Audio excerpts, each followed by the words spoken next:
அனைவருக்கும் வணக்கம். நான் உங்க சம்யுக்தாரன். ஏன் கூட இன்னைக்கு எங்க மாமா இருக்காரு. நாங்க 2 பேரும் ஒரு கதை சொல்ல போறோம். தயாரா இருக்கீங்களா? சோனாவின் மிகச் சுட்டியான மூக்கு. சோனாவின் மாமா குச்சி ஐஸ் செய்பவர். குச்சி ஐஸுக்கு சுஸ்கி, கோலா என வேறு பெயர்களும் உண்டு. ஒரு நாள் சோனா தன் மாமா எப்படி குச்சி ஐஸ் செய்கிறார் என்று பார்க்க அவர் வீட்டிற்கு சென்றாள். சோனாவின் மாமா 4 மிகப்பெரிய பாத்திரங்களில் குச்சி ஐஸ் செய்வதற்காக வெவ்வேறு நிறம் மற்றும் மணங்கள் உள்ள சாறுகளை தயாரித்துக் கொண்டிருந்தார். மாமா, நானும் ஒரு உதவி செய்யவா என்று கேட்டாள் சோனா. இல்ல சோனா, நீ அப்படி சும்மா உட்காந்து நான் வேலை செய்யறத கவனமா பாரு என்று சொன்னார் மாமா. மாமா பாத்திரத்தில் ஒரு சாரத்தையும் மணத்தையும் சேர்த்தார். இந்த வாசனை என் தொண்டையை உறுத்துதே என்று கேட்டாள் சோனா. சரியா சொன்ன சோனா, இது குச்சி ஐஸுக்கு புளிப்பு சுவைய கொடுக்கும் என்று சொன்னார் மாமா. ஆனா எனக்கு வேற வாசனையும் வருதே, அது நல்ல வாசனை இல்ல என்று சொன்னாள். மாமா வேறு ஒரு பாத்திரத்தில் ஒரு சாரத்தையும் மணத்தையும் சேர்த்தார். சோனா நன்றாக முகர்ந்து பார்த்துவிட்டு, இது மிதமான இனிப்பான வாசனை, மாதுளம்பழ குச்சி ஐஸ் என்று சொன்னாள். அட சோனா, மறுபடியும் சரியா சொல்லிட்டியே என்று சொல்லிவிட்டு வேறு பாத்திரத்திற்கு சென்றார் மாமா. ஆனா எனக்கு வேற ஒரு கெட்ட வாசனையும் அடிக்குதே என்று சொல்லிவிட்டு மூக்கை சுருக்கினாள் சோனா.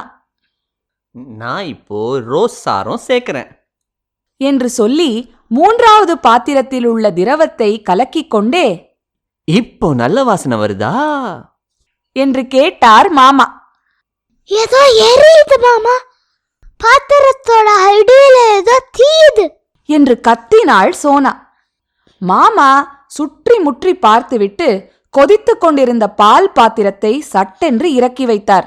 சபாஷ் சோனா, பால் அடி பிடிக்க ஆரம்பிச்சது, நீ பால் ஐஸ காப்பாத்திட்டியே என்று சொல்லிக்கொண்டே பாலை வேறு ஒரு சுத்தமான பாத்திரத்தில் எடுத்து ஊற்றினார். மாமா முதல் பால் ஐஸை சோனாவிற்கு கொடுத்தார். ஆசையாக அவள் முதுகை தட்டி கொடுத்து, எங்க சோனா மிக சுட்டி என்றார்.